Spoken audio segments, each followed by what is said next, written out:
প্রিয় দর্শক, বাংলা ভয়েসের সাক্ষাৎকারে আপনাদের স্বাগত জানাচ্ছি। আমি শালম সরকার।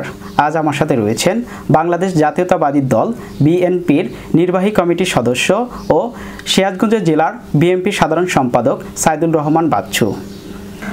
ধন্যবাদ আপনাকে বাংলা ভয়েসের সাক্ষাৎকারে যোগ দেওয়ার জন্য। ধন্যবাদ বাংলা ভয়েসকে, সিরাজগঞ্জ জেলা বিএনপির পক্ষ থেকে এবং আমাদের নেতা জনাব তারেক রহমানের পক্ষ থেকে। প্রথমে আমরা জানতে চাই, এই যে বিএনপিতে আসা আপনার যে পিছনে গল্প রয়েছে সেই গল্প সম্পর্কে। বিসমিল্লাহির রহমানির রহিম। ধন্যবাদ বাংলা ভয়েসকে। আমি মহান রাব্বুল আলামিনের দরবারে শুকরিয়া আদায় করছি যে আপনার সামনে আমি কিছু কথা বলার সুযোগ পেয়েছি। আসলে আমার বিএনপিতে আসার যে গল্পটা, এটা অত্যন্ত বড় একটি গল্প। প্রথমেই বলবো যে আমার জন্মদাত্রী মা, তিনি আমাকে বিএনপিতে আসার জন্য উৎসাহিত করেছেন এবং আমার বড় ভাই বিএনপির যখন জাগদল সৃষ্টি হয় সেই জাগদলের একজন কর্মী ছিলেন এবং জাগদল থেকেই আমার বড় ভাই শামসুল হুদা বড়, সে বিএনপির সঙ্গে সম্পৃক্ত ছিলেন এবং তার পিছনেই আমরা বিএনপি করতাম এবং সেই ছোটোবেলা থেকেই আমি যখন ক্লাস 9-এ পড়ি তখন থেকেই বিএনপির বিভিন্ন মিছিলে যেতাম এবং আমি যখন জ্ঞানোদয়নী স্কুলের ছাত্র ছিলাম, ক্লাস 10-এ যখন উঠি তখনই ওইখানে জাতীয়তাবাদী ছাত্র দলের যখন কমিটি গঠন হয়, সেই জাতীয়তাবাদী ছাত্র দলের স্কুল কমিটির আমি সভাপতি নিযুক্ত হয়েছিলাম। তখন থেকেই আমি জাতীয়তাবাদী ছাত্র দলের সঙ্গে সম্পৃক্ত হই এবং বিএনপির সঙ্গে সম্পৃক্ত হই। তারপর থেকেই আমার এই বিএনপিতে চলা, ছাত্রদলের সঙ্গে আমার চলা। আপনারা জানেন আমি 1983 সালে এসএসসি পাশ করি। আমি যখন সিরাজগঞ্জ কলেজে ভর্তি হই তারপর থেকেই আন্দোলনের সঙ্গে সম্পৃক্ত হই। তৎকালীন স্বৈরাচার এরশাদ 1982 সালের 24শে মার্চ যখন ক্ষমতায় আসে রাতের অন্ধকারে বন্দুকের নল ঠেকিয়ে, তখন থেকেই আমরা সেই সামরিক জান্তার বিরুদ্ধে আন্দোলন করেছি, সংগ্রাম করেছি এবং তৎকালীন এরশাদের আমলে মজিদ খানের একজন ভদ্রলোক ছিলেন, শিক্ষার দায়িত্বে ছিলেন, শিক্ষামন্ত্রীর দায়িত্বে ছিলেন। তিনি যে একটি শিক্ষানীতি প্রণয়ন করেছিলেন, সেই শিক্ষানীতির বিরুদ্ধেই আমাদের আন্দোলন শুরু হয়েছিল এবং সিরাজগঞ্জ কলেজে আমরা আন্দোলনটা শুরু করেছিলাম। আমি বলতে চাই, যখন সিরাজগঞ্জ সরকারি বিশ্ববিদ্যালয় কলেজ, এখন বিশ্ববিদ্যালয় কলেজ হয়েছে, তখন বিশ্ববিদ্যালয় কলেজ ছিল না। তখন সিরাজগঞ্জের কলেজে আমরা এই মজিদ খানের শিক্ষানীতির বিরুদ্ধে আন্দোলন করতে গিয়ে আমি প্রথম যখন এইচএসসি পরীক্ষা দিতে যাই, হল থেকে যখন আমি বের হওয়ার পরেই এই আন্দোলন করার কারণে আমাকে গ্রেপ্তার করা হয় এবং তখন থেকেই শুরু হয় আমার জেলের জীবন, জেল খাটার জীবন। এবং সেই 83 সালেই এরশাদের আমলেই আমি গ্রেপ্তার হয়েছিলাম এবং সিরাজগঞ্জে তখন ছিল যমুনার পারে সাব জেল, অত্যন্ত ছোট একটি জেল। সেই জেলে আমি 3 দিন ছিলাম এবং তারপরে আমাকে পাবনা কারাগারে পাঠিয়ে দেওয়া হয়েছিল। তো এইভাবেই শুরুটা, বিএনপির শুরু। এই যে আমরা বিগত 17 বছর দেখেছি যে ফ্যাসিস্ট আওয়ামী লীগ সরকারের আমলে আপনার বিভিন্নভাবে নির্যাতন, কারাবরণ করেছেন। এই যে 7 মাসের ব্যবধানে আজকে আপনি এখানে আমাদের সাথে সাক্ষাৎকার দিচ্ছেন, সেই দিন আর আজকের দিন মানে আপনার কাছে কতটা পার্থক্য মনে হচ্ছে? আপনি যে প্রশ্নটি করেছেন, 17 বছর স্বৈরাচারের যে আন্দোলন সংগ্রাম করেছি, তখনকার সময় আর এখনকার সময়ের মধ্যে পার্থক্যটা কি? আসলে আমি তো আগেই আপনাকে বলেছি যে আমার রাজনীতিতে প্রথমেই যখন আমি আসি, আমার শুরুটা ছিল আমার মায়ের প্রেরণা এবং আমার বড় ভাইয়ের প্রেরণা। এই যে 17 বছর যে আন্দোলন সংগ্রাম করলাম, এই 17 বছরের আন্দোলন সংগ্রামে কিন্তু আমার স্ত্রী আমাকে প্রেরণাটা বেশি দিয়েছে এবং সে সবচাইতে বেশি নির্যাতনের শিকার হয়েছে এবং বিভিন্ন সময় মানে আমার কারণে তাকে অনেক প্রশ্নের সম্মুখীন হতে হয়েছে, অনেক রাত একা থাকতে হয়েছে এবং ছেলে মেয়েদেরকে নিয়ে অনেক কষ্ট করতে হয়েছে।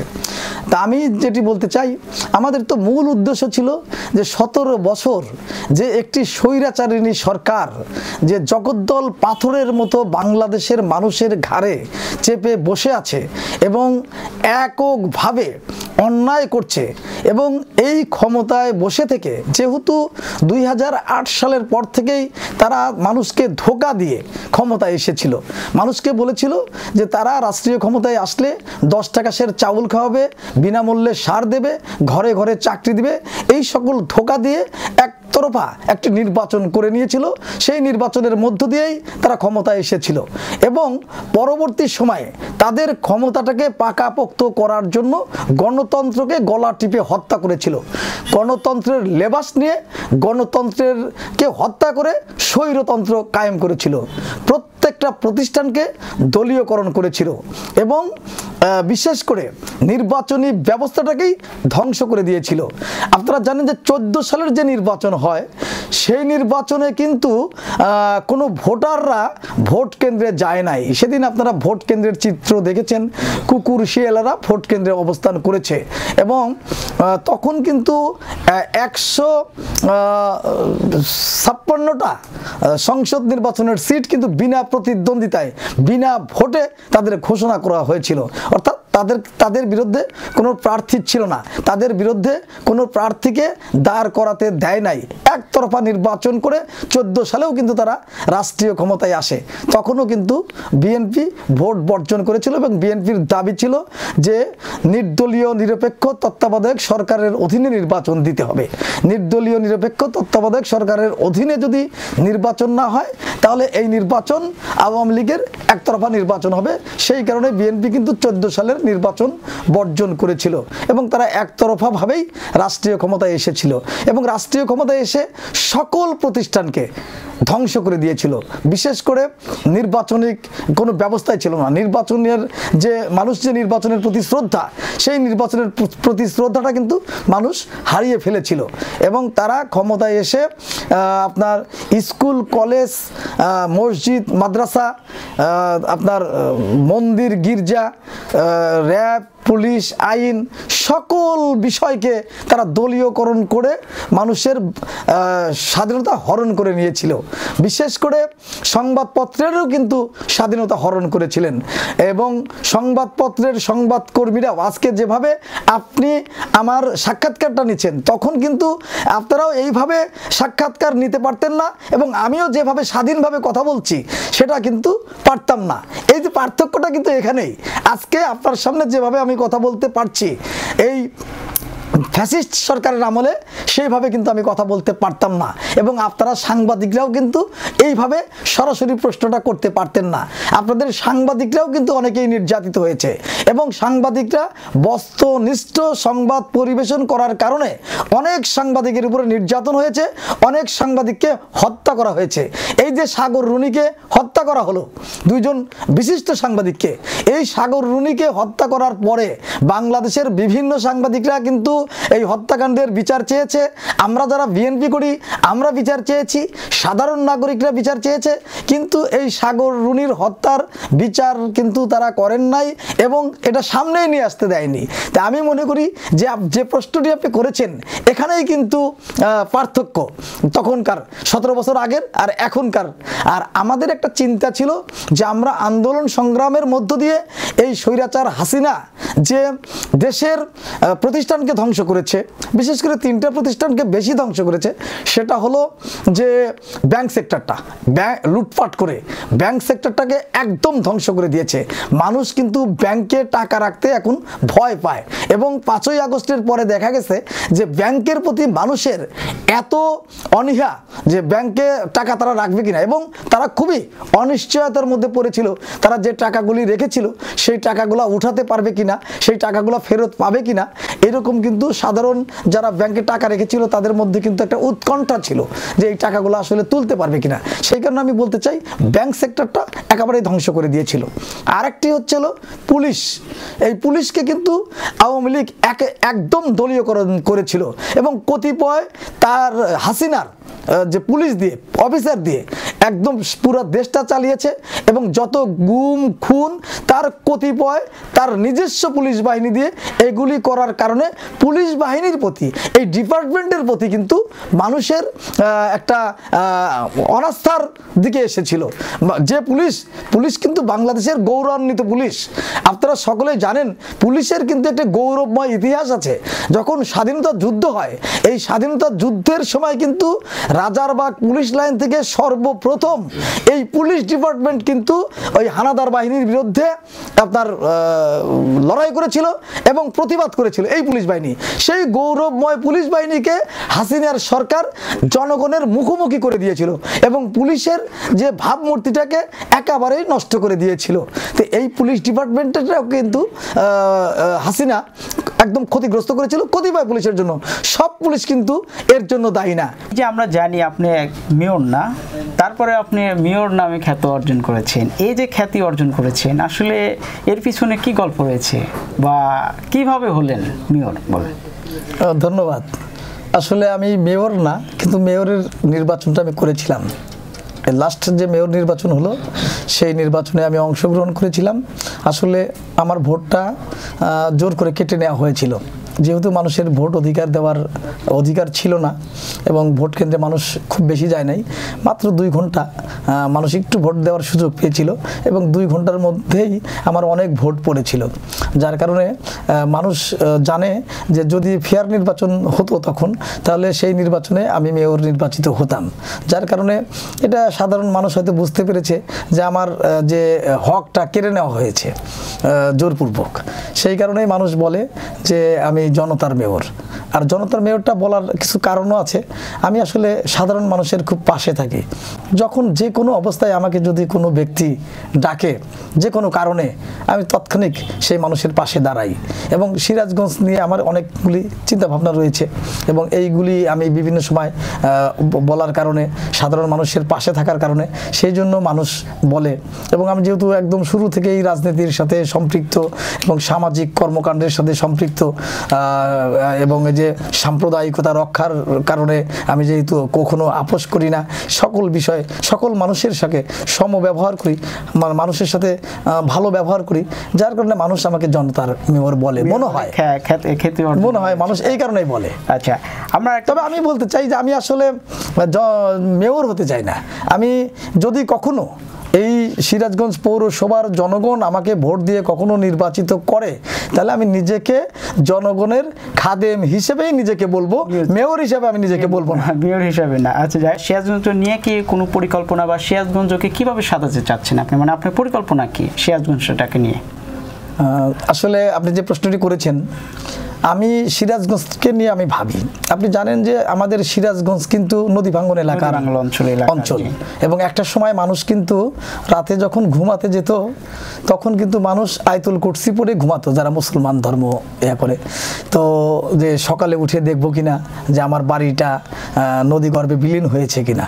এখন যেহেতু এটা ধারাবাহিকভাবেই এটা বন্ধ হয়েছে, মানুষ এখন অনেক সিরাজগঞ্জের মানুষ এখন যেহেতু নদীকে শাসন করা হয়েছে, সেই কারণেই এখন আমাদের কিন্তু এই এলাকায় সকল কিছু সুবিধা রয়েছে। আমি সিরাজগঞ্জকে নিয়ে ব্যাপক চিন্তা ভাবনা করি যে এই 17 বছরে আসলে নাটক করা হয়েছে, মানুষের সঙ্গে প্রতারণা করা হয়েছে। ইকোনমিক জোনটা করা হয়েছিল, 17 বছরের মধ্যে ইকোনমিক জোনটা কমপ্লিট হওয়া উচিত ছিল, কিন্তু 17 বছরে এই ইকোনমিক জোনটা কমপ্লিট হয় নাই। যদি ইকোনমিক জোনটা কমপ্লিট হতো তাহলে এখানে অনেক মানুষের কর্মসংস্থান হতো, অনেক বেকারত্ব দূর হতো এবং সেখানে মানুষ কর্ম করতে পারতো। তো যাই হোক, তারপরে এখন চেষ্টা হচ্ছে, এখন হয়তো খুব অল্প সময়ের মধ্যে সেটা হবে। আমি দাবি উপস্থাপন করেছি যে এটা আসলে দ্রুত গতিতে এই কাজ করা দরকার, ওনারা কাজ করছেন, তো ইনশাল্লাহ সেটা হবে। এবং শিল্প পার্ক, এটা নিয়েও কিন্তু বেশ কথা আছে, এটা নিয়েও অনেক কালক্ষেপণ করা হয়েছে। মানে জমি অধিগ্রহণ করার পর থেকেই তাদের টাকা দেওয়া হয় নাই এবং আপনার যে প্লট বরাদ্দ সেটিও দেওয়া হয় নাই। এবং যার কারণে এই যে 5ই আগস্টের পরে আমি আন্দোলন করেছি, সংগ্রাম করেছি, আমি বলেছি যে এই যারা এই যে শিল্প পার্কের প্লট, এই প্লটটা বরাদ্দ দেওয়া হোক ব্যবসায়ীদের। প্লটটা বরাদ্দ দিলে শিল্প পার্ক শুরু হলে এখানে অনেক মানুষ কর্মসংস্থান করতে পারবে, অনেক মিল কারখানা হবে, ইন্ডাস্ট্রি হবে, সেখানেও মানুষের বেকারত্ব দূর হবে। সেই কারণে আমি এখানে চাপ সৃষ্টি করেছি। এটা নিয়েও আমি সংবাদ সম্মেলন করেছি যে এই শিল্প পার্ক অনতিবিলম্বে শুরু করা হোক এবং প্লট বরাদ্দ দেওয়া শুরু হোক। আলহামদুলিল্লাহ এখন প্লট বরাদ্দ দেওয়া শুরু হয়েছে, কাজ শুরু হয়েছে। এটা যদি হয়, এটা এখানেও মানুষ অনেক কাজ হবে। সুবিধা পাবে। আমি এটা বলতে চাই যে সিরাজগঞ্জের যে ইকোনমিক জোন হলে, শিল্প পার্ক হলে ভালো, এবং যেহেতু এই নদী অনেকেই বলে যে অভিশাপ, আবার আমি বলি যে এটা আশীর্বাদ। এখন দেখেন কক্সবাজারে সাগর আছে বলেই বড় ধরনের একটা পর্যটন কেন্দ্র হিসেবে গড়ে উঠেছে। আমাদের সিরাজগঞ্জেও কিন্তু নদীকে বেচ করে পর্যটন কেন্দ্র গড়ে তোলা সম্ভব। এবং আপনি যখন আপনার হার্ট পয়েন্টের দিক দিয়ে ঘুরতে যাবেন দেখবেন একদম এত সুন্দরভাবে ওইখানে যে করা আছে, সে এখানে যদি পর্যটন এরিয়া করা যায় তো সিরাজগঞ্জেও বাংলাদেশের বিভিন্ন অঞ্চল থেকে মানুষ আসবে ঘোরার জন্য, বেড়ানোর জন্য আসবে। এই নদীকে বেস করে যদি একটা পর্যটন এরিয়া করা যায় এটা অনেক ভালো হবে। সামনে শুনতে পাচ্ছি যে কাউন্সিলের যে একটা পরিকল্পনা হচ্ছে, আসলে এই কাউন্সিলে আপনি কি ধরনের লোককে মানে নিতে চাচ্ছেন, বা কি ধরনের লোক আসলে আপনাদের জন্য ভালো হয়, মানে কেমন লোক চাচ্ছেন? না, ধন্যবাদ। আসলে বিএনপি একটি বড় রাজনৈতিক দল। এই দলের মধ্যে বিভিন্ন শ্রেণীর মানুষের অংশগ্রহণ আছে। এই দলের মধ্যে ধরেন যে সব শ্রেণীর মানুষই লাগে, এটা বলা চলে যে একটা মনোহারি দোকান। মনোহারি দোকানের মধ্যে যেমন সব কিছু পাওয়া যায়, তো বিএনপির মধ্যেও আমাদের গণতন্ত্র বলেন, আমাদের ইসলামিক মূল্যবোধ বলেন, সমাজ ন্যায় বিচার ভিত্তিক সমাজতন্ত্র বলেন, সব কিছু কিন্তু আমাদের দলের মধ্যে আছে। বাংলাদেশি জাতীয়তাবাদ এই দলের মধ্যে রয়েছে। তো সকল কিছুর এমন ধরেন যে একটা জিনিস, একটা ফুলের মালা তৈরি করলে, একটা ফুলের মালা যদি আপনি গোলাপ ফুল দিয়ে মালা তৈরি করেন তাহলে ওটা গোলাপ ফুলের মালা বলে, কিন্তু আপনি যখন সকল ফুলের অংশগ্রহণে একটা মালা তৈরি করবেন ওটা একটা পূর্ণাঙ্গ মালা বলে, ফুলের মালা বলবে। তো আমাদের বিএনপিটা কিন্তু যেহেতু বাংলাদেশি জাতীয়তাবাদ, এটা সকল কিছুই আছে। এই দলের মধ্যে সকল শ্রেণীর মানুষই আছে। এখানে একটা ছেলে আছে যে শুধু সেই ছেলেটা কিন্তু ঢেল নিক্ষেপ করে, কোনো কিছু হলে, আক্রমণ হলে ও কিন্তু ও শুধু ঢেলেই বিশ্বাস করে। কিছু মানুষ আছে স্লোগান দিতে অভ্যস্ত, কিছু মানুষ আছে মনে করেন যে নির্বাচন যখন হয় নিজের পকেটের টাকা খরচ করে ভোটারদেরকে নিয়ে আসে। কিছু মানুষ আছে যে যাদের কথায় মনে করেন ভোটাররা আকৃষ্ট হয়ে ভোট কেন্দ্রে আসে এবং তাদের কথা শুনে ধানের শীষে ভোট দেয়। সকলকে ঐক্যবদ্ধ করে, সকলকে একত্রিত করে একটা সুন্দর কমিটি করতে হবে। তারপরেও আমি বলতে চাই যে এখন বর্তমানে কিন্তু একটা দাবি আছে, কিছু সুবিধাবাদী মানুষ আছে। 5ই আগস্টের পরে কিছু সুবিধা শ্রেণীর মানুষের আবির্ভাব হয়েছে। সেই ক্ষেত্রে আমি বলতে চাই যে একটা জমির কিন্তু একটা লাগে, কি বলে আপনার সত্তা, যেমন যে SA record, DS record, RS record, এটা লাগে না এটা জমির। তো সেই জন্য আমি বলতে চাই যে এসএ রেকর্ড ধরেন যে পুরানো ব্রিটিশ আমলের, ধরেন কেউ বললে আমি জিয়াউর রহমানের সঙ্গে দল করেছি, এটা বলে অনেকেই। আচ্ছা, আবার ডিএস কেউ বলে যে আমি খালেদা জিয়ার সঙ্গে দল করেছি, এটা ধরেন যে ডিএস। আবার কেউ আছে যে এই 15 বছর আন্দোলন সংগ্রামের সাথে ছিল, এটা হলো আরএস, হালনাগাদ। কিন্তু এসএ আছে, ঠিক আছে, এসএ আছে, ভালো কথা, কিন্তু সে অন্য দলে যায় নাই, তাকেও আমার দরকার আছে। ডিএস আছে, ভালো কথা, সে অন্য দলে যায় নাই, তাকেও আমার দরকার আছে। আবার যারা আরএস অর্থাৎ হাল শোনে আছে, যারা 15টা বছর সবচেয়ে বেশি ক্ষতিগ্রস্ত হয়েছে, এই হাসিনার আমলে আমাদের বাড়িঘর লুটপাট হয়েছে, আমরা ঘরে ঘুমাতে পারি নাই, আমাদের ছেলেমেয়েরা দল করার কারণে চাকরি থেকে বঞ্চিত হয়েছে। এই হাসিনা যত ক্ষতিগ্রস্ত করেছে অন্য কোনো সরকার এত ক্ষতিগ্রস্ত আমাদেরকে এর আগে কখনো করে নাই। তো এই আরএস হালনাগাদ যারা আছে তাদেরকে তো প্রাধান্য দিতে হবে। ডিএসএসএ যারা আছে তাদেরকেও আমরা রাখবো, কিন্তু নেতৃত্বে থাকতে হবে এই হালনাগাদে যারা আছে। আমি মনে করি যে এখন কাউন্সিলকে কেন্দ্র করে, ধরেন এটা আমার ব্যক্তিগত প্রস্তাব, এটা আমার ব্যক্তিগত প্রস্তাব, কাউন্সিলকে কেন্দ্র করে একদম ওয়ার্ড পর্যায়ে কমিটি করবে, সেই ওয়ার্ড পয়েন্টে ফর্ম দিবে। সেই ফর্মটা কাদেরকে দিবে? এখন ধরেন যে আওয়ামী লীগের লোকরা ফর্ম নিতে পারে, আপনি তো সবাইকে চিনবেন না। আবার ধরেন যে যারা কোনো সময় আন্দোলন সংগ্রাম করে নাই, আওয়ামী লীগের সঙ্গে আতাত করে ব্যবসা বাণিজ্য করেছে, তারাও ফর্ম নিতে পারে। আমরা ফর্মটা তাদের দেব না। আমার প্রস্তাব হলো ফর্মটা দিতে হবে, যা ছবি দেখতে হবে যে এই মিছিল মিটিংয়ে কারা ছিল, বিএনপির মিছিল মিটিংয়ে কারা, এখন তো যে অনলাইনের যুগ, মিছিল মিটিংয়ে কারা ছিল, মামলায় কারা পড়েছে, এখন তাদেরকে আগে দিয়ে করতে হবে, কি বলে ওটাকে, যে জাস্টিফাই করতে হবে, যে তাদেরকে দিয়ে আপনার ওই ওয়ার্ড কমিটি করতে হবে।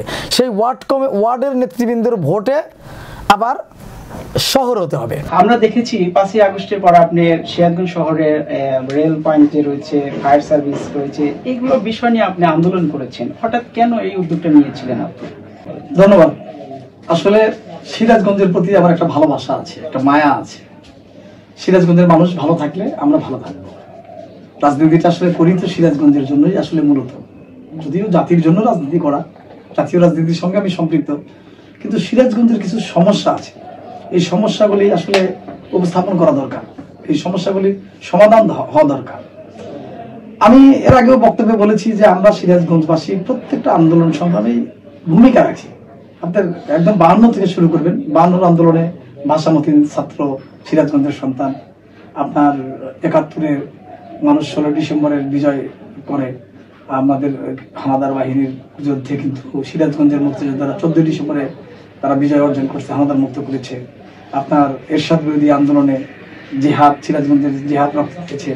2024 সালের যে আন্দোলন, সেখানেও কিন্তু সিরাজগঞ্জের ভূমিকাই অগ্রণী ভূমিকা, এটা আপনারা সবাই জানেন। সেই কারণে আমার কথা হলো যে আমরা সিরাজগঞ্জবাসী জাতির জন্য, দেশের জন্য এত কিছু করি, কিন্তু আমরা বঞ্চিত থাকবো কেন? আসলে আমার কাছে মনে হয় যে আমরা সিরাজগঞ্জবাসী অনেক বিষয় থেকে বঞ্চিত হয়েছি। দেখেন, সিরাজগঞ্জের যে আমাদের একটা দাবি ছিল, যে এটা কিন্তু খুব ছোট্ট দাবি, যে সিরাজগঞ্জের যে এই পশ্চিমাঞ্চলে যে ট্রেনগুলি চলাচল করে, এই ট্রেনগুলি চলাচল করে, আমাদের দাবি ছিল যে সিরাজগঞ্জ হয়ে বগুড়াতে যাবে ট্রেনটা। এটা আমি সিরাজগঞ্জের প্রথমে দাবিটা করেছিলাম যে সিরাজগঞ্জের যে ট্রেনটা ছিল একটা আপনার কি বলে যে এক্সপ্রেস ট্রেন, এটা বন্ধ করে দিয়েছিল, সিরাজগঞ্জ এক্সপ্রেস ট্রেন এটা বন্ধ করে দিয়েছিল। আমি 5ই আগস্টের পর প্রথমে দেখলাম যে এই ট্রেনটা চালু হওয়া দরকার। এই ট্রেনটা বন্ধ থাকার কারণে ব্যবসায়ীরা ক্ষতিগ্রস্ত হচ্ছে, সিরাজগঞ্জবাসী ক্ষতিগ্রস্ত হচ্ছে, যার কারণে আমি খুব জোরালো সংবাদ সম্মেলন থেকে শুরু করে একদম ছাত্রছাত্রীদেরকে সঙ্গে নিয়ে আমি আন্দোলন করেছি যে এটা আসলে হওয়া দরকার, এবং ইনশাআল্লাহ আলহামদুলিল্লাহ ট্রেনটা চালু হয়েছে। তারপরে আমার একটা দাবি ছিল যে সিরাজগঞ্জ হয়ে বগুড়া ট্রেন লাইনটা হওয়া দরকার, এবং এই ট্রেন লাইনটা এর আগে পরিকল্পনার মধ্যে ছিল, কিন্তু এটা বাস্তবায়িত হয় নাই। তো এটা আমি দাবি উপস্থাপন করেছি, আমাকে ওনারা আশ্বস্ত করেছেন যে সিরাজগঞ্জ থেকে যে বগুড়া এই ট্রেন লাইনটা হবে ইনশাআল্লাহ। এটা আমার একটা দাবি রয়েছে। আর আরেকটা বিষয় হলো, সিরাজগঞ্জে দেখেন এখন কিন্তু যমুনা সেতুকে হওয়ার পরে এবং যমুনাকে শাসন করার পর থেকে, আগে কিন্তু সিরাজগঞ্জে 7তলা 8তলা বিল্ডিং হতো না, কিন্তু এখন কিন্তু সিরাজগঞ্জে 7তলা 8তলা বিল্ডিং হচ্ছে, এটা দিচ্ছে। কিন্তু সবচেয়ে দুঃখজনক হলেও সত্য, সিরাজগঞ্জে যে ফায়ার স্টেশনটি আছে এটা কিন্তু এখনো 2য় শ্রেণীতে, এখনো কিন্তু 1ম শ্রেণীতে নাই। আমি আন্দোলন করেছি, আমি কিন্তু এটা মানববন্ধনও করেছি যে সিরাজগঞ্জের ফায়ার স্টেশনটাকে 1ম শ্রেণীতে উন্নত করতে হবে। এই যে যদি হঠাৎ করে কোনো 7তলা 8তলায় যদি আগুন লেগে যায়, তাহলে কিন্তু সিরাজগঞ্জের ফায়ার স্টেশন এই 7তলায় সাপোর্ট দিতে পারবে না, আগুন নেওয়ার জন্য 7তলায় সাপোর্টটা দিতে পারবে না। সেই জন্য 1ম শ্রেণীতে উন্নত হওয়া দরকার।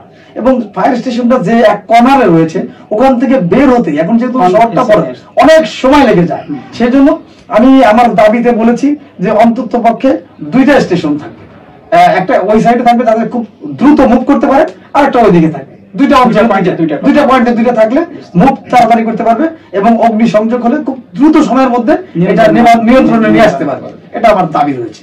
আর একটা দাবি ছিল যে এই ফায়ার স্টেশনে কিন্তু ডুবুরি নেই, আপনার যে প্রশিক্ষণপ্রাপ্ত ডুবুরি সেটাও কিন্তু নেই, এবং এটা অনেকেই জানে না। আমি যার কারণে আপনি খেয়াল করে দেখবেন যে পত্রপত্রিকায় উঠেছে বাংলাদেশ, যেহেতু আমাদের সিরাজগঞ্জ কিন্তু নদী মাতৃক সিরাজগঞ্জ, নদী বেশি অঞ্চল, এবং এখানে বিল অঞ্চল আছে, অনেক নদী আছে, যার কারণে এই পানিতে ডুবে মৃত্যুর সংখ্যাটা কিন্তু সিরাজগঞ্জে বেশি। এবং যমুনা নদীতে কিন্তু নৌকা ডুবে অনেকের মৃত্যু হয়েছে, কয়েকদিন আগেও একজন ছাত্রের মৃত্যু হলো পানিতে গোসল করতে। সেই কারণে এবং ডুবুরি নিয়ে আসতে অ্যাপ্লিকেশন করতে হয়, রাজশাহী থেকে নিয়ে আসতে হয়। সেই কারণে আমি বলেছি যে প্রশিক্ষণ প্রাপ্ত ডুবুরি সিরাজগঞ্জে থাকা দরকার, এটা আমার একটা দাবি। ওনারা আমাকে আশ্বস্ত করেছেন যে এই ডুবুরি নিয়ে আসবে। পাশাপাশি আমি আরেকটা দাবি উপস্থাপন করেছি যে শুধু ডুবুরির উপরে নির্ভর করবো কেন, মৃত্যুর উপরে যাবে কেন? আসলে আমাদের ছেলে মেয়েদের সাঁতার শেখানো দরকার, সাঁতারটা অত্যন্ত জরুরি শেখাটা। সেই কারণে আমাদের অনেক পুকুর আছে, কিন্তু সাঁতার শেখার যে পরিকল্পিত ব্যবস্থা এটা নাই।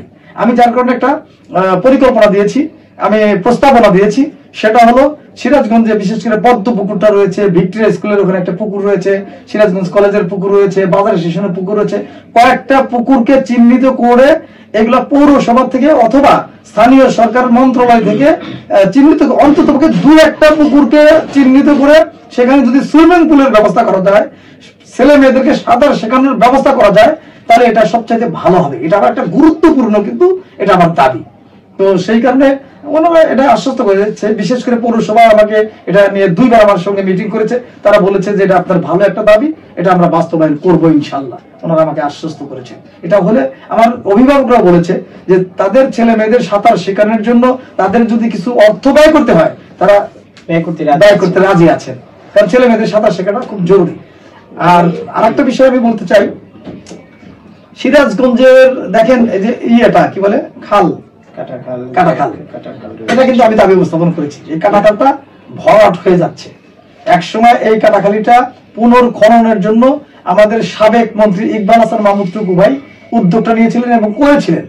একসময় কিন্তু অনেক আগের কথা বলছি আমি, এই কাটাখালীর সঙ্গে কিন্তু যমুনা নদীর একটা সরাসরি সম্পৃক্ততা ছিল, সংযোগ ছিল, এবং এই কাটাখালী দিয়ে অনেক নৌকা, বড় বড় নৌকা চলতো, বড় বড় লঞ্চ চলাচল করতো। এখানে পাটের বন্দর ছিল, সেই একদম কলকাতা থেকে এখানে আসতো, ব্যবসা বাণিজ্যটা হতো। কিন্তু এটা, এই কাটাখালটা এখন নর্দমায় পরিণত হয়েছে। একসময় টুকু ভাই এটাকে উদ্ধার করেছিল, উদ্ধার করে যারা বাড়িঘর করেছিল দখল করে, তাদেরকে দখলকৃত বাড়িঘর উচ্ছেদ করেছিল, এবং উচ্ছেদ করতে গিয়ে টুকু ভাই অনেক বিতর্কের মধ্যে পড়েছে। তারপরে কিন্তু সে কাজ থামিয়ে দেয় নাই, সে কাজ করেছে, এবং তখনকার পৌরসভার চেয়ারম্যানও সঙ্গে ছিল, তারাও করেছে, এবং সুন্দর একটা খাল খননের মধ্য দিয়ে একটা পরিষ্কার পরিচ্ছন্ন করেছিল। কিন্তু এই 17 বছরে আবার সেটা নর্দমায় পরিণত হয়েছে। আমি এটা আবার দাবি উপস্থাপন করেছি। আমার দাবির পরিপ্রেক্ষিতে আমি বলেছি, দেখেন ওই খালের পাশে কিন্তু দৃষ্টিনন্দিত একটা মসজিদ আছে, জামে মসজিদ, কেন্দ্রীয় জামে মসজিদ। ওখানে হাজার হাজার মুসল্লি নামাজ আদায় করেন, এবং ওই মুসল্লিরা ওই নর্দমা হওয়ার কারণে, মাছি পোকা থাকার কারণে অনেকেই অসুস্থ হয়ে পড়ে। এবং পাশে 2টা স্কুল রয়েছে, একটা জাহানারা স্কুল আর একটা হচ্ছে মুসলিম হাই স্কুল। এই স্কুলের ছাত্রছাত্রীরাও কিন্তু এই পোকামাকড়ের কারণে তারা বেশিরভাগ সময় অসুস্থ হয়ে যায়। আমি সেজন্য বলেছি যে এটাকে পরিষ্কার পরিচ্ছন্ন করতে হবে, এবং আবার নব্যতায় নিয়ে আসতে হবে। পানির যাতে ফ্লো থাকে, নব্যতা যেন থাকে, এই ব্যবস্থা করতে হবে। পানি উন্নয়ন বোর্ডের কাছে আমি দাবি করেছি যে আপনারা সুইচ গেটের মাধ্যমে যমুনা সেতুর, যমুনার যাতে পানি, যমুনা নদীর পানি যাতে আমাদের এই কাটাখালীতে আসতে পারে, কাটাখালী দিয়ে পানিটা একদম সরাসরি হুড়াসা করে যাওয়ার ব্যবস্থা কিন্তু আছে, এটা যেতে পারবে। সেই জন্য বলেছি যে এটার পানির ফ্লোটার ব্যবস্থা আপনারা করে দিবেন।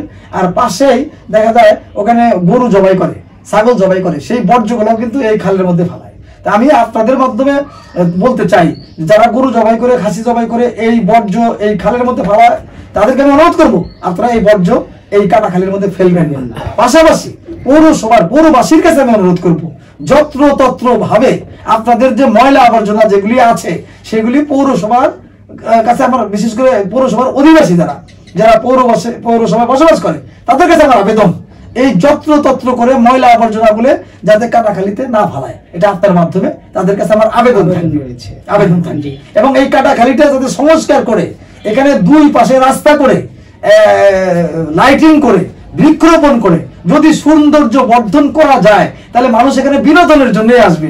বিকেল বেলায় যারা ডায়াবেটিসের রোগী, তারা কিন্তু ঘুরতে পারবে, হাঁটতে পারবে, সকাল বেলায় হাঁটতে পারবে। এটা করা উচিত আমি মনে করি। আপনার মাধ্যমে এটাও আমার দাবি। আমি যদিও বারবার দাবি উপস্থাপন করেছি, আমি আপনার কি বলে মানববন্ধন করেছি, সংবাদ সম্মেলন করেছি, আমি আর বলেছি যে প্রয়োজন হলে সিরাজগঞ্জের সকল মানুষকে সঙ্গে নিয়ে এটা আমি আন্দোলন করব যদি এই পরিষ্কার পরিচ্ছন্ন না হয়। ইতিমধ্যেই পৌরসভা থেকে অবশ্য পরিষ্কার পরিচ্ছন্নতার উদ্যোগ নিয়েছে, আমরা সহযোগিতা করেছি, আমরা সকল সহযোগিতা করবো ইনশাল্লাহ। সিরাজগঞ্জের আরো কিছু বিষয় নিয়ে, এই রাস্তাঘাট যানজট হয়, আমি পরিকল্পনা দিয়েছি যানজট যাতে বেশি না হয়। আমি সুন্দর একটা পরিকল্পনা দিয়েছিলাম যে এই সিরাজগঞ্জ শহরের মধ্যে অপরিকল্পিত কিছু রিক্সার অনুমতি দেওয়া হয়েছে। আমার লোক সংখ্যা কত, রিক্সার সংখ্যা কত, এটা নির্ণয় করতে হবে। এখন এই কাজীপুর রোড দিয়ে যে রিক্সাগুলো আসে, আমি প্রস্তাব দিয়েছি কাজীপুরের রিক্সাটা ইয়েতে ঢুকতে পারবে না, কাটারপুল পর্যন্ত আসবে, শহরে ঢুকতে পারবে, প্রবেশ করতে পারবে। আপনার যে বগুড়া রোডটা যে আছে, বগুড়া রোড দিয়ে যে রিক্সাগুলি আসে, সেই রিক্সাগুলি ওই সার্কিট হাউস পর্যন্ত আসবে, ভিতরে পৌরসভায় ঢুকতে পারবে না। বেলকুচি রোড দিয়ে যে রিক্সাগুলি আসে, সেই রিক্সাগুলি মিরপুরের অবদা পর্যন্ত আসবে, ভিতরে ঢুকতে পারবে না। আর পৌরসভার যারা দায়িত্বে আছেন তাদের কাছে আমি বলেছি, আপনারা নির্ধারণ করবেন কতটা রিক্সা পৌরসভায় চলতে পারে, সেইটার লাইসেন্স আপনারা দেবেন। রিক্সা বন্ধ করতে আমি বলতেছি না, কিন্তু একটা মানে সংখ্যা নির্ধারণ করে যে কতটা রিক্সা দিলে যানজট হবে না, এটা আমি বলেছি। এবং পৌরসভার মধ্যে যারা রিক্সা চালাবে তাদের একটা অ্যাপ্রন দিয়ে দিতে হবে, যারা পৌরসভার রিক্সা চালক এটা দিয়ে দিতে হবে, এটা কিন্তু আমি বলেছি। এবং বিশেষ করে যে রাস্তার পাশে যে আপনার, আমি এটা এগুলো কথাগুলো বলেছি, এটা সুযোগ পেয়েছি সেজন্য বলছি যে যানজটটা কিন্তু সিরাজগঞ্জের বড় একটা সমস্যা। যানজট একটা বড় সমস্যা, কিন্তু ওই যে অপরিকল্পিত ভাবে দেখবেন যে ফুটপাতের পাশেই ওই মোটরসাইকেল দাঁড় করাতে হয়, যেহেতু বিল্ডিং গুলো অলরেডি হয়ে গেছে, এখন তো আর আন্ডার গ্রাউন্ড করতে পারবে না। আগে অনেক গাড়ি, অনেক মোটরসাইকেল দেখা যায় যে রাস্তার পাশেই পার্কিং করে। এই পার্কিং ব্যবস্থাটা না থাকার কারণে এটার কারণেও কিন্তু যানজট হয়। এবং দেখা যায় অনেক সময় যে আপনার যে আপনার কি বলে বড় বড় যে বাসের যে স্ট্যান্ড, দূরে স্ট্যান্ড থাকা সত্ত্বেও রাস্তার মধ্যে তারা স্টপ করে এবং বাসের ওই যে এগুলা করে। আমি আপনার মাধ্যমে তাদের কাছে অনুরোধ করব যে আপনারা এগুলা পরিষ্কার পরিচ্ছন্ন রাখার জন্য, শহরটাকে যানজট মুক্ত রাখার জন্য, সকলের সুবিধার জন্য এই ব্যবস্থাটা করার জন্য সকলেই সহযোগিতা করবে। শুধু তো প্রশাসনের দায়িত্ব না, আমরা যারা নাগরিক আমাদেরও তো দায়িত্ব রয়েছে। আমি আরেকটা কথা বলতে চাই, আমি ইতিমধ্যে সিরাজগঞ্জের সবচাইতে উল্লেখযোগ্য একটি বিষয়, আপনারা জানেন যে সিরাজগঞ্জে কিন্তু একটি জুট মিল ছিল, নাম ছিল কমি জুট মিল। সেই কমি জুট মিলকে পরবর্তী সময়ে তারা জাতীয় জুট মিলে পরিণত করেছে, জাতীয় জুট মিলের নাম দিয়েছে। হাসিনা সরকারের আমলে যেহেতু সকল কিছু দলীয়করণ করেছিল, সিরাজগঞ্জের এই জুট মিলটাকেও দলীয়করণ করে আওয়ামী লীগের একজন ব্যক্তিকে এটাকে লিজ দিয়েছিলেন। এবং লিজ দেওয়ার কারণে সেই মিলটা সে চালু না করে, চালু করেছিল যত্রতত্র কোন রকম চালু করেছিল, করে কি করেছে, উনি পার্টসপাতি যা আছে বিক্রি করে দিয়েছে। এবং যারা শ্রমিক ছিল সেই শ্রমিকদের বোনাস বেতন এখন পর্যন্ত শোধ করে নাই, এবং এই কমি জুট মিলটা বন্ধ রয়েছে। আমি বর্তমান অন্তর্বর্তীকালীন সরকারের কাছে দাবি উপস্থাপন করেছি শ্রমিকদেরকে সঙ্গে নিয়ে এবং ছাত্রছাত্রীদেরকেও সঙ্গে নিয়ে, যে এই কমি জুট মিল কিন্তু এখনো মিলের পার্টসপাতি আছে, সকল কিছু কিন্তু আছে, এই মিলটা এখনো চালু করা সম্ভব এবং নতুন আঙ্গিকে চালু করা সম্ভব। যেহেতু সরকার ইতিমধ্যেই পলিথিন নিষিদ্ধ ঘোষণা করেছে, পলিথিন নিষিদ্ধ ঘোষণা করলে তাহলে তার একটা বিকল্প থাকা দরকার। একমাত্র বিকল্প হচ্ছে হলো পাট। এবং যদি এই জুট মিলটা চালু হয় তাহলে পলিথিন যে নিষিদ্ধ করেছে, পলিথিনের পরিবর্তে পাট দিয়ে ছোট ছোট ব্যাগ তৈরি করতে পারবে আধুনিকভাবে।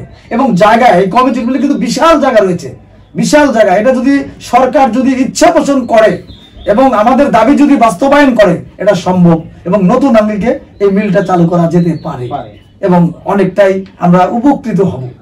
এই যে আমরা দেখেছি ফ্যাসিস্ট আওয়ামী লীগ সরকারকে 5ই আগস্টের পর তাকে যে একটা বড় একটা পথ পরিবর্তন হয়েছে, এখানে আপনি গুরুত্বপূর্ণ ভূমিকা রেখেছেন, আমি এটা নিজ চোখে দেখেছি। আসলে সেই সময়টা কেমন ছিল আজকে যদি আমাদের বাংলা ভয়েসের দর্শকদের জানাতেন। যে আওয়ামী লীগ যে আপনার নিজের দলকেও ক্ষতিগ্রস্ত করেছে। আজকে দেখেন শেখ হাসিনা তার সকল আত্মীয় স্বজনকে নিয়ে পালিয়ে গিয়েছে। আজকে বিপদে পড়েছে কিন্তু আওয়ামী লীগের নেতাকর্মীরা বেশি। সেই কারণেই বলতে চাই যে হাসিনা কিন্তু তার নিজের দলকেও ক্ষতিগ্রস্ত করেছে, যদিও সকল প্রতিষ্ঠানকেই ধ্বংস করে দিয়েছে, তারপরে 3টা প্রতিষ্ঠানকে বেশি ক্ষতিগ্রস্ত করেছে, তার মধ্যে এই 3টা যেটা আমি বললাম। আর হাসিনার বিরুদ্ধে আন্দোলন সংগ্রাম আমরা করেছি। আন্দোলন সংগ্রাম করতে গিয়ে আমি বারবার কারাবরণ করেছি। আমি এই গত 17 বছরে আপনারা জানেন যে অনেকেই আমি যখন জেলে থেকেছি, বিশেষ করে রমজান মাসে আমি জেল কেটেছি বেশি। প্রায় রমজান মাসে আমি একটা স্ট্যাটাস দিয়েছিলাম যে রোজা আসলেই দেখা যায় রোজার প্রথম রোজাতেই আমাকে জেলে থাকতে হয়। তো হাসিনার বিরোধী আন্দোলন করতে গিয়ে আমি যে লড়াই সংগ্রাম করেছি, আমি 2016 সালে আমি সিরাজগঞ্জে জেলা বিএনপির সাধারণ সম্পাদকের দায়িত্ব নেই। সাধারণ সম্পাদকের দায়িত্ব আমার নেত্রী দেশনেত্রী বেগম খালেদা জিয়া আমাকে দেয়। তারপর থেকেই আমাদের অনেক মামলা মোকদ্দমা আমাদের নামে হয় এবং সকলকে ঐক্যবদ্ধ করে, সকল নেতাকর্মীকে ঐক্যবদ্ধ করে আমরা একসঙ্গে থাকার চেষ্টা করেছি এবং সকল মামলাগুলিকে আমি ফেস করেছি। আপনারা জানেন যে 2টা মামলা ছিল আমাদের ট্রাইব্যুনাল, রাজশাহী ট্রাইব্যুনালের মামলা। এই ট্রাইব্যুনালের মামলায় আমাদের 7 দিন পর পরে রাজশাহীর কোর্টে হাজিরা দিতে হতো এবং 100 প্রায় নেতাকর্মী এই মামলার আসামি ছিল এবং এদেরকে নিয়ে আমাকে রাজশাহী যেতে হতো এবং আবার ওই দিনই চলে আসতে হতো। এটা আমাদের জন্য বড় একটা বিড়ম্বনা ছিল। এবং আপনারা জানেন যে যখনই কোনো প্রোগ্রাম করতে চেয়েছি তখনই আগের দিন রাতে আমার উপরে নির্যাতন নেমে আসতো। আমার মনে আছে যে যখন আমাদের নেতা, আমাদের বর্তমান মহাসচিব জনাব ফখরুল ইসলাম আলমগীর স্যার সিরাজগঞ্জে প্রোগ্রাম করার জন্য আসবে, আমি রাতে মঞ্চ করতেছিলাম। মঞ্চের ওইখানে আমি 12টার সময় দাঁড়িয়েছিলাম যে মঞ্চটা আসলে কিভাবে হচ্ছে। তো হঠাৎ করে ডিবির একটি ফোর্স এসে আমাকে তুলে নিয়ে যায় এবং নদীর পাড়ে আমাকে তুলে নিয়ে বিভিন্নভাবে আমাকে মানসিক নির্যাতন করেছে। এবং যখনই কোনো প্রোগ্রাম আসলেই আগের দিন রাতে আমার উপরে এইরকম টর্চার হতো এবং মানসিক বিভিন্নভাবে আমাকে টর্চার করতো। এগুলির ফেস আমাকেই করতে হয়েছে। তারপরেও আমি নেতাকর্মীদের, প্রতিদিন আমি নেতাকর্মীদেরকে ঐক্যবদ্ধ করেছি, তাদের সঙ্গে যোগাযোগ রক্ষা করেছি এবং ইনশাল্লাহ আল্লাহর রহমতে সিরাজগঞ্জে কিন্তু হাসিনা বিরোধী যে কর্মসূচিগুলি পালন হয়েছে, প্রত্যেকটা কর্মসূচিই কিন্তু অনেক বড় কর্মসূচি হয়েছে। আমাদের সিরাজগঞ্জে আমরা বড় বড় মিছিল করেছি এবং এই যে সর্বশেষ যে আন্দোলনগুলি হয়েছে, আপনার লং মার্চ, ছাত্রদের লং মার্চ, তারপরে হচ্ছিল রাজশাহী বিভাগীয় সমাবেশ, ঢাকার সমাবেশ, প্রত্যেকটা সমাবেশ কিন্তু সিরাজগঞ্জ থেকে বড় একটি অংশগ্রহণ ছিল। এবং আমার নেতা তারেক রহমান এই দেশ থেকে তাকে তাড়িয়ে দেওয়ার পরেও তিনি 8000 মাইল দূর থেকে আমাদেরকে সংগঠিত করে এই হাসিনা পতনের আন্দোলন কিন্তু তিনি ত্বরান্বিত করেছেন। সেই কারণে বলতে চাই, আমাদের ত্যাগের চেয়ে আমাদের নেতা, আমাদের তারেক রহমানের ত্যাগটা বেশি, আমাদের নেত্রী, দেশনেত্রী বেগম খালেদা জিয়ার ত্যাগ বেশি এবং আমাদের নেতা যিনি ছিলেন প্রয়াত সফল বাংলাদেশের রাষ্ট্রনায়ক শহীদ জিয়া রহমানের ত্যাগ বেশি ছিল। তাদের ত্যাগের কারণেই আমরা বাংলাদেশের মানুষ বিভিন্ন সময় এই যে বারবার দেশ যে সার্বভৌমত্ব যে হুমকির সম্মুখীন হয়, তাদের ত্যাগের কারণেই কিন্তু আমরা এটা বারবার ফিরে পাই। সেই জন্য আমার ত্যাগের চেয়ে তাদের ত্যাগের ইয়েটাই বেশি। তারপরে আমি বলতে চাই যে আমি ইনশাল্লাহ আপনাদের দোয়ায় একদম শুরু থেকেই আমাদের নেতাকর্মীদের পাশে ছিলাম এবং নেতাকর্মীদের পাশে থেকেই আন্দোলন সংগ্রাম করেছি। যেদিন আপনার 4 আগস্ট, যেদিন 4 আগস্টে আমার ভিডিও ফুটেজ আছে, দেখবেন 4 আগস্টে যখন আওয়ামী লীগের সন্ত্রাসীরা তারা যখন অস্ত্র নিয়ে আমাদের উপরে গুলি চালায়, সেদিন কিন্তু আমরা নিরস্ত্রভাবে তাদের এই যে অস্ত্রের মোকাবেলা আমরা করেছি। সেদিন কিন্তু আমি এই এসএস রোডে আওয়ামী লীগ অফিসের সামনে আমি নেতৃত্ব দিয়েছি, আমার ভিডিও ফুটেজ আছে এবং আমার পাশ থেকেই কিন্তু সেদিন রঞ্জুকে গুলি করে হত্যা করা হয়েছে। যে যুব দলের যে রঞ্জু শহীদ হয়েছিলেন, সেদিন কিন্তু আমার পাশেই রঞ্জু ছিলেন এবং আমি ব্যক্তিগতভাবেই, আপনারা খোঁজ নিয়ে জানতে পারবেন, আমি রঞ্জুকে রিকশায় তুলে দিয়েছিলাম। এবং এখানে আমাদের যে সুমন এবং লতিফ শহীদ হয়েছেন, সেদিনও কিন্তু আমি তাদের পাশে ছিলাম। আরও কয়েকজন নেতা ছিল, আরও 2-1 নেতা ছিল, কিন্তু অনেকেই সেদিন ছিলেন না। তো যাই হোক, আমি বলতে চাই যে একদম শেষ মুহূর্ত পর্যন্ত আন্দোলন সংগ্রামে নেতাকর্মীদের পাশেই ছিলাম। এটা আমি দৃঢ় কণ্ঠে বলতে পারি, বলিষ্ঠ কণ্ঠে বলতে পারি এবং ডকুমেন্টারি বলতে পারি। এটা আমার বক্তব্য না, এটা আমার একদম ফুটেজ রয়েছে। 4 তারিখে যে সিরাজগঞ্জের আন্দোলনের নেতৃত্বটা আমি দিয়েছি, এটা আমার ফুটেজ রয়েছে।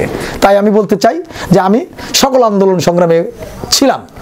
তো আজকে যে কথাটা বললেন যে পরিবর্তন অবশ্যই হয়েছে, তবে আমি মনে করি আমরা কিন্তু এখনো আন্দোলন সংগ্রামেই রয়েছি। এখনো কিন্তু আমাদের কাছে বড় চ্যালেঞ্জ, যে পর্যন্ত বাংলাদেশে একটি সুস্থ নির্বাচন না হবে, সেই পর্যন্ত যে পর্যন্ত বাংলাদেশের মানুষ ভোটাধিকার ফিরিয়ে না পাবে, ভোট দিতে না পারবে, ততক্ষণ পর্যন্ত আমি মনে করি আমরা কিন্তু এখনো আন্দোলনেই আছি, রাজপথেই আছি। যতক্ষণ পর্যন্ত মানুষের শান্তি ফিরে না আসবে, যতক্ষণ পর্যন্ত মানুষ কথা বলার অধিকার ফিরে না পাবে, ততক্ষণ পর্যন্ত আমরা আছি। এবং আমরা ভবিষ্যতে যেমন আন্দোলন সংগ্রামে ছিলাম, আগামীতেও গণতন্ত্র পূর্ণ প্রতিষ্ঠা না হওয়া পর্যন্ত আমরা রাজপথে থাকবো ইনশাল্লাহ। আমরা একটা শেষ প্রশ্ন করে আপনার আজকের সাক্ষাৎকারটা শেষ করতে চাচ্ছি। এই যে তারেক রহমানের 31 যে দফা রয়েছে, সিরাজগঞ্জের মধ্যে 31 দফাটা কতটুকু বাস্তবায়ন করছেন আপনারা? জি, ধন্যবাদ, ভালো প্রশ্ন করেছেন। এবং অনেকেই বলেন যে সংস্কারের কথা বলেন, অনেকেই এখন নতুন করে সংস্কারের কথা বলেন। আমাদের নেতা জনাব তারেক রহমান অত্যন্ত প্রজ্ঞামান, উনি এটা আগেই বুঝতে পেরেছিলেন যে আসলে সংস্কার হওয়া দরকার এবং এই সংস্কারের প্রস্তাব 22 সালে উনি দিয়েছিলেন। এই সংস্কারের এই যে দফাটা, এটা প্রথমে 27 দফা দিয়েছিলেন, তারপরে 31 দফা পরিণত করেছিলেন। এবং আমরা আমাদের দলের পক্ষ থেকে এই 31 দফা প্রচারের জন্য অলরেডি আমরা বিভিন্ন জায়গায় মিটিং করেছি, উঠান বৈঠক করেছি, আমরা পাড়ায় মহল্লায় মিটিং করেছি। আমরা এখনো পূর্ণাঙ্গভাবে ওইভাবে প্রচারটা করতে পারি নাই, কিন্তু সিরাজগঞ্জের পক্ষ থেকে যতটুকু প্রয়োজন আমরা করেছি। কিন্তু আমি এটা বলতে চাই, এটা আরো মানে খুবই প্রচারটা বেশি বেশি করতে হবে, কারণ 31 দফার মধ্যে এমন কিছু দফা আছে যে দফাগুলো এখন জনগণের সঙ্গে সরাসরি সম্পৃক্ত, জনগণ উপকৃত হবে। এখানে দেখেন, এটা তো সব দফাটাই সবার সামনে বলা দরকার নাই, যে দফা যেখানে বলা উচিত সেই দফা সেখানে আমরা বলবো আছে। এবং তারেক রহমানের বয়স কিন্তু কম। দেখেন, একটা জিনিস কিন্তু উনি উপস্থাপন করেছেন 31 দফার মধ্যে রয়েছে যে বিএনপির সরকার প্রতিষ্ঠিত হলে আমরা নির্দলীয় নিরপেক্ষ তত্ত্বাবধায়ক সরকারের অধীনে নির্বাচন করব, দলীয় সরকারের অধীনে কোনো নির্বাচন হবে না, এবং একবারের বেশি 2 বার কেউ প্রধানমন্ত্রী হতে পারবে না। যদি তারেক রহমানের কত বড় উদারতা, একজন নেতার কত বড় গুণ থাকলে এই ঘোষণা করতে পারে। এবং উনি বলেছেন যে এটা আমার শুধু ঘোষণা না, যদি বিএনপি রাষ্ট্রীয় ক্ষমতায় আসতে পারে এটা বাস্তবায়ন করবে ইনশাআল্লাহ। যে আরেকটা কথা আমি বলি আপনাকে, সেটা হলো যে ওই যে প্রধানমন্ত্রী এবং রাষ্ট্রপতির মধ্যে যে ভারসাম্যতা, এটাও কিন্তু বলা আছে। আমি আপনার মাধ্যমে বলতে চাই, ইনশাআল্লাহ আগামী দিনে 31 দফা যেটি আমাদের নেতা তারেক রহমান দিয়েছেন, সেই 31 দফা প্রচারের জন্য আমরা জেলা বিএনপির পক্ষ থেকে আরো উদ্যোগ গ্রহণ করবো ইনশাআল্লাহ। জি, অসংখ্য ধন্যবাদ। সেই বাস্তবায়নের জন্য আমরা অপেক্ষায় থাকবো। আপনাকে বিশেষ ধন্যবাদ আবারও জানাচ্ছি বাংলা ভয়েজে আমাদের সময় দেওয়ার জন্য। প্রিয় দর্শক, আপনাদের অসংখ্য ধন্যবাদ যারা এতক্ষণ আমাদের সাথে ছিলেন। আজকের বিশেষ সাক্ষাৎকারটি এখানে শেষ করছি। ভালো থাকুন, সুস্থ থাকুন, বাংলা ভয়েজের সঙ্গেই থাকুন। আল্লাহ হাফেজ।